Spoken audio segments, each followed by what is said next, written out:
सन्मान्य कल्पनाताई काळे मॅडम, त्यावर एक सांगू इच्छितो.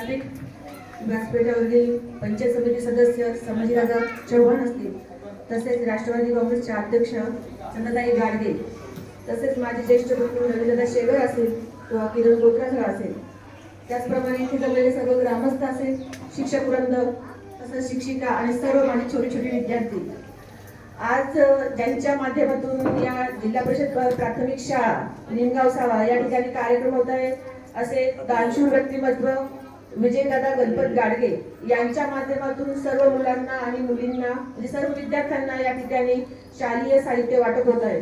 खरंच गणेशदादा विजयदादा मी तुमचं सर्वप्रथम खूप खूप अभिनंदन करते आणि खरंच हा एक उपक्रम खूप छान आहे. आणि जसं मी बघायचं झालं तर जसे मी जिल्हा परिषद सदस्य झाले, जास्तीत जास्त माझं लिंगाव या ठिकाणी येणं जाणं असतं.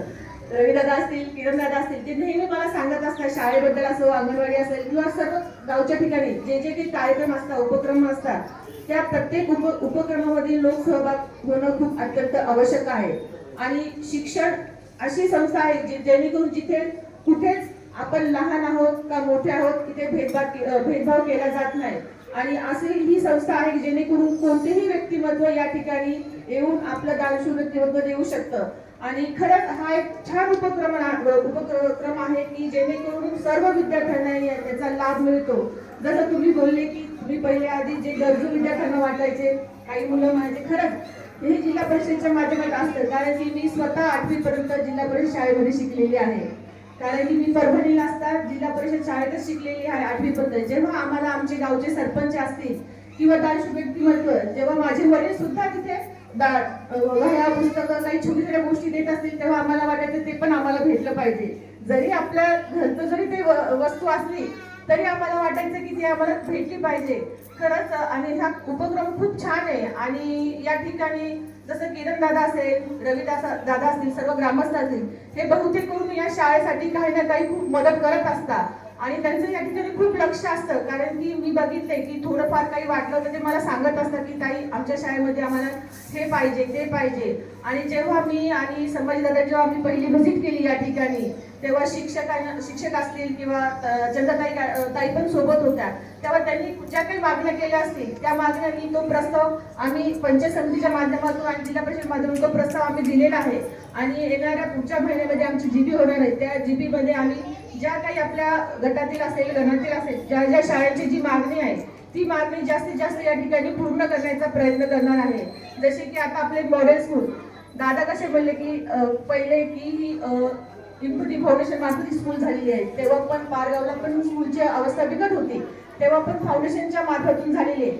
आता जेव्हा आम्ही आलो तेव्हा पण असंच आहे की दादा म्हणे की आम्हाला प्रस्ताव बनवायला काही अवघड गेलं नाही, जसं तसं कॉपी करायला लागलं. पण असं माझं वैयक्तिक मध्ये जेव्हा मॉडेल स्कूल संदर्भात जेव्हा मॉडेल स्कूल आल्या तेव्हा मी भरपूर ठिकाणी शाळांना बोलले की मला प्रस्ताव द्या, ऍज इट असा प्रस्ताव बनवतो. पण काही काही ठिकाणी तो प्रस्ताव बनवता आला नाही, तरी काही काहींना कॉपी करायचं म्हणजे कॉपी पेस्ट ते सुद्धा करता येत नाही. दादा हे खूप खंत आहे. त्यामुळे मला फक्त या गटामध्ये एक तर 4 शाळा मॉडेल स्कूल मला मंजूर करता आलं, कारण की प्रस्ताव अभावी किंवा काहींनी प्रस्ताव लेट दिला किंवा ज्या ठिकाणी दिला त्या पटसंख्या बसली नाही, आणि जिथं पटसंख्या बसली तिथं प्रस्ताव लवकर आलेले नाही.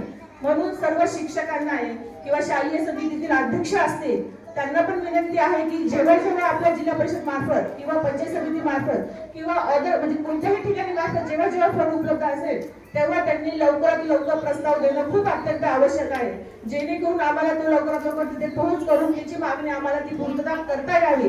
या उद्देशाने सर्वांना विनंती करते की त्यांनी तुम्ही लवकरात लवकर प्रस्ताव देत जा.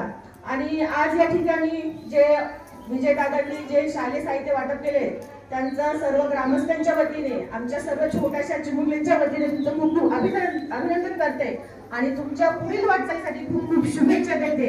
आणि माझी सर्व विद्यार्थ्यांना विनंती की तुम्हाला जेव्हा जेव्हा कोणी दानशूर व्यक्ती जे देईल त्याचा तुम्ही पूर्णपणे उपभोग घेत जा, कारण की तुमच्या भवितव्यासाठी या ठिकाणी सर्वजण मेहनत घेत असतात.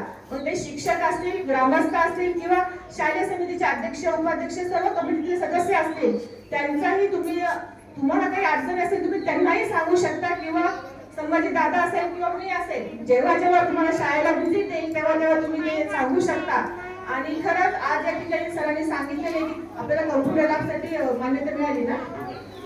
खरंच सर तुमची पण खूप मेहनत आहे की तुम्ही ते तेवढं परमिशन घेता किंवा मान्य करता. खरं तुमचंही खूप अभिनंदन आणि सर्वांना विद्यार्थ्यांच्या त्यांच्या पुढील शैक्षणिक वाटचालीसाठी खूप खूप शुभेच्छा देते.